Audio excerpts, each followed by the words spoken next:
তো দুপুরবেলা খাওয়া দাওয়া স্টার্ট হয়ে গেছে। এটা কি মাছের তেল? মাছের তেল।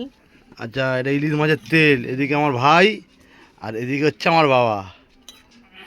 ইলিশ মাছের তেল, এদিকে আছে দই ইলিশ, আর এদিকে এই শোলা কচু দিয়ে চিংড়ি, তাই তো মা? তো বন্ধুরা দেখতে পাচ্ছেন খুবই ছোট ঘর, তো আমরা দু একজন করে বসে বসেই খাই। আপাতত ভাই আর বাবা খাচ্ছে। বাবা ভালো করে খেও, ঠিক আছে? বাবার পাতে ইলিশ। বাহ, বাবা খেয়ে বলো কেমন হয়েছে। খেয়ে আগে খাও, তারপরে বলো। গ্রেভি দিয়ে একটু মাখিয়ে খেয়ে নাও। আমার বাবা হেড অফ দ্য ফ্যামিলি, তাই বাবার পাতে বড় ইলিশ পড়েছে। ছোটোগুলো মাছের সাইজগুলো তো খুব ভালোই। হ্যাঁ, এবার খেয়ে তুমি একটা বলো যে কেমন টেস্ট হয়েছে।